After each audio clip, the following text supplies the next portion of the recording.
Ang tunog ng mahinahong hampas ng alon ay musikang nakapanghahalina.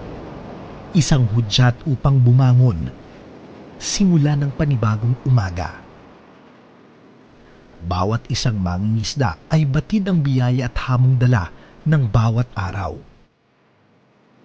Kaya't pasasalamat at tatag ng loob ay baon sa pagpalaot sa tuwing sasapit ang bukang liwayway.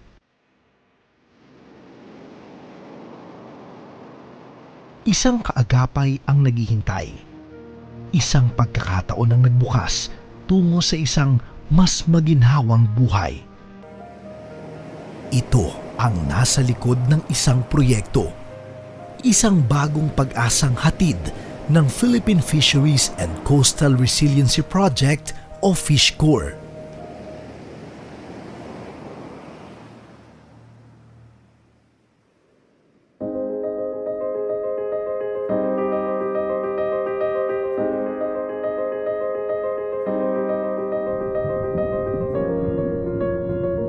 Gamit ang siyensya at ang tinatawag na Ecosystem-Based Approach to Fisheries Management o EAFM, ang FishCorp bilang isang proyekto ay tutungo sa likaskayang paglinang ng pangisdaan sa mga baybaying komunidad ng 24 na lalawigang sakop ng FMA 6 at 9. Layo ng proyekto na masuportahan ng mga benepisyaryong komunidad sa pamamagitan ng paglatag ng mga napapanahong pagtugon sa iba't ibang hamong kanilang kinakaharap, tulad halimbawa ng mga kalamidad, paglaganap ng kahirapan sa mga baybaying komunidad dahil sa kawalan ng kita, pagbaba sa dami ng huli, iligal na pangingisda, at pagkalugi at pagkasayang ng mga produkto dahil sa kakulangan ng sapat at naaayon na infrastruktura.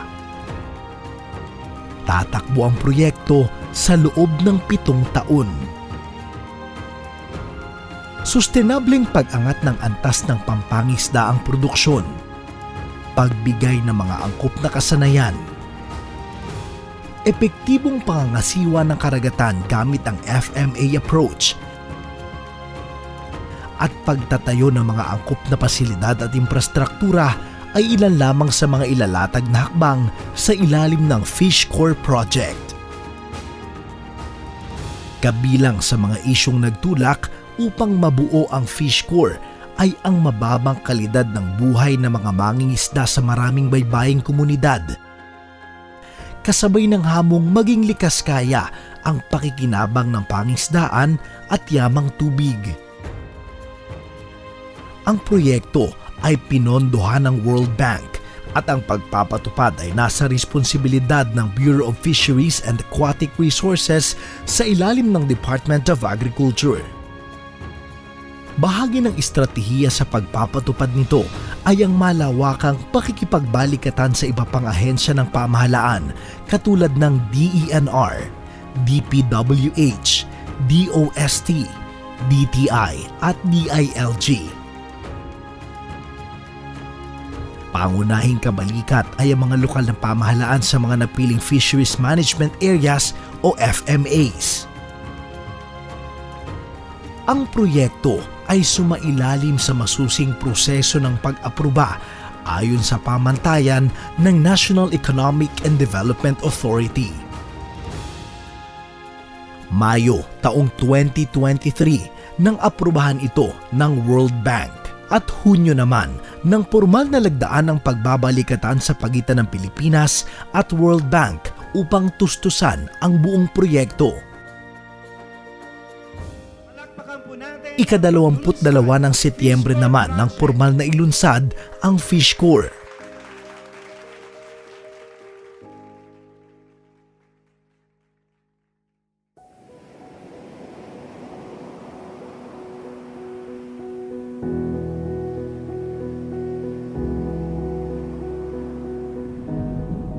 Sa loob ng 7 taon, samut-saring programa at tulong na may kabuuang halagang mahigit 11 bilyong piso ang hatid ng Fish Corps sa mga baybaying komunidad kung saan ito ipapatupad. This project is set to revolutionize our approach. Tukoy, pangmatagalan, malinaw at komprehensibo ang mga layunin at gawaing nakalatag sa ilalim ng Fish Corps. Una, panatilihing sustenable ang pakikinabang ng pangisdaan at yamang tubig sa pamamagitan ng isang bahagi ng proyekto o component na kung tawagin ay Fisheries and Coastal Resilient Resource Planning and Management o FISH CRRM. Layo nitong gawing mas matalino at epektibo ang regulasyon sa pangingisda at bigyan ng kakayahan ng mga baybaying komunidad ukol sa angkop na pagtugon sa epekto ng climate change. Pangalawa, magkakaloob ng alternatibong kabuhayan sa mga mangingisda tulad ng pag-aalaga ng seaweeds, sea cucumber, abalone, sea urchin at iba pang gawaing pang-aquaculture sa pamamagitan ng Modern and Resilient Livelihood Investments o MARLIN. At pangatlo, upang maging banayad ang pagtakbo ng proyekto, bahagi nito ang tinatawag na Support to Project Implementation and Management o SUPRIM na siyang magiging responsable sa pang-araw-araw na pamamahala upang masiguro ang sistematikong ugnayan ng teknikal at administratibong aspeto ng proyekto. Angkop na suporta, napapanahon, makakalikasan at makataong pulisiya. Ito ang mga pangunahing solusyong dala ng Fish Corps. Kaakibat nito ang pagbubukas ng mga pasilidad para sa rehabilitasyon ng mga yamang dagat. Pagpapalakas sa kakayanan ng otoridad na ipatupad ang batas. Pagsasagawa ng mga hakbang upang maging climate resilient ang FMA 6 at 9. At pagtatayo ng mga infrastruktura gaya ng fish landing sites, fish ports, cold storage, at mobile laboratory facilities para mapataas ang antas at halaga ng pampangisda ang produksyon at mapababa ang insidente ng kahirapan sa mga mangingisdang pamilya. Malawak ang saklaw na dalang benepisyo ng Fish Corps. Mahigit 1 milyong mangingisda sa mga baybaying komunidad mula sa 11 rehiyon at 24 na probinsya ang inaasahang makikinabang sa proyekto.